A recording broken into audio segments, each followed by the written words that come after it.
Do me a favor. Don't think of a red elephant. You're not thinking of a red elephant. I did the same thing you probably did. I thought of a red elephant.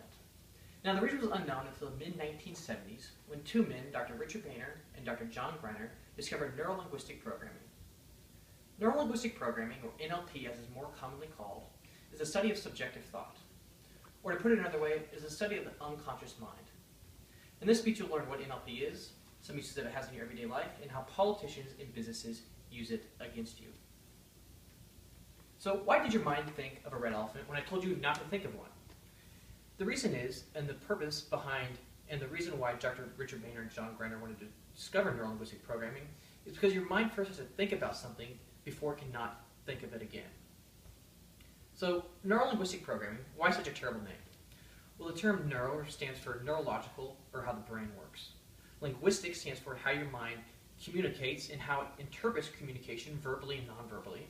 And programming refers to how your mind interacts with your senses. They say that you're born with two fears, the fear of light and the fear of loud noises. Now, an everyday example, say there's a mother in her kitchen and she has a 1-year-old daughter playing on the ground next to her. Given a little time, the mother looks over at the child and she sees a spider crawling right next up to the child. Now, at that very moment, the mother stops everything she's doing, runs over to the child, and kills it. Now, over time, and given different negative reaction that a parent might have to say a spider, the child will develop those same fears. Wanting to solve fears, phobias, illnesses, and common allergies was the reason Dr. Richard Boehner and Dr. John Greiner wanted to discover neurolinguistic programming. So what are some uses that it has in your everyday life, and where can you see it? Well, say you're walking down a freshly painted hallway, and you see a sign that says, "Don't touch wet paint."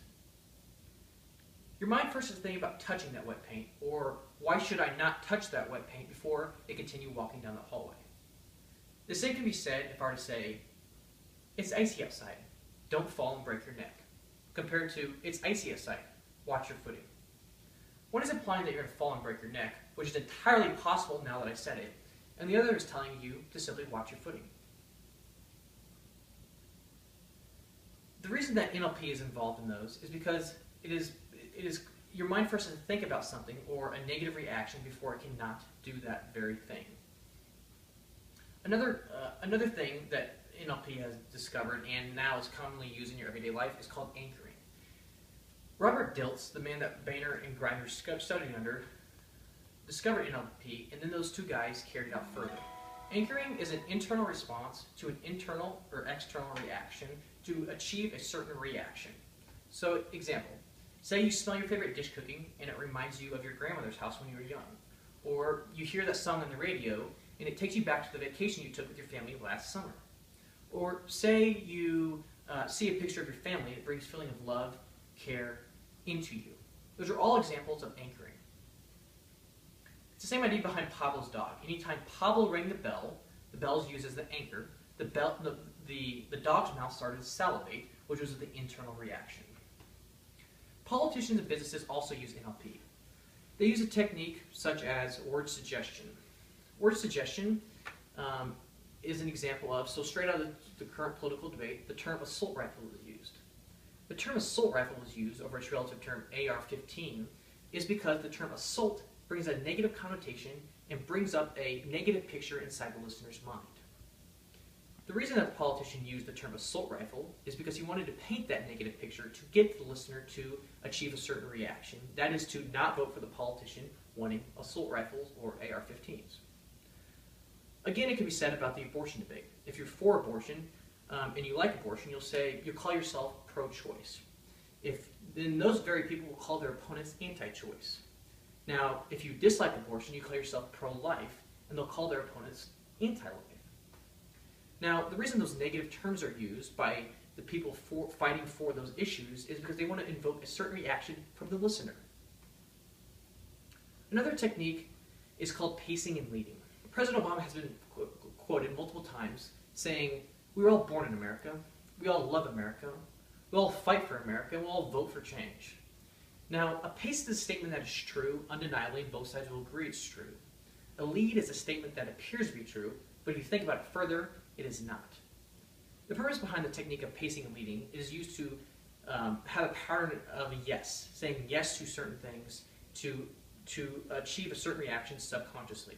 So for example, yes, we all love America. Yes, we're all born in America. Yes, we'll all fight for America. And yes, we'll all vote for change.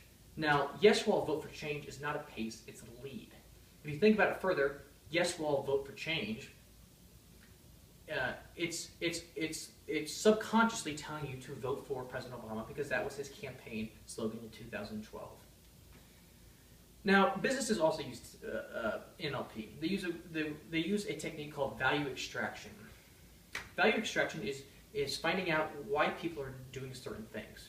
For example, say you walk to a furniture store wanting to buy a couch. Once the salesman knows that you want to buy a couch and you're motivated by saving money, he'll anchor a feeling of what you can do with those savings to you so that anytime during the sales process, he can bring it up to sell you that couch.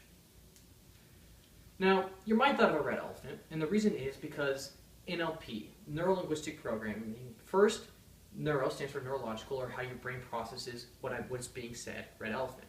Second is linguistics, how you communicate, and then how you program it from what is being said. Second, we learned some uses that it has in everyday life and how you see it. For example, when you're walking down a freshly painted hallway, to the things that are being said and told to you. And then a prominent technique that is used every day, anchoring. Now, thirdly, we saw how politicians and big businesses use it against you, from different techniques such as word suggestion, to pacing and leading, and to value extraction.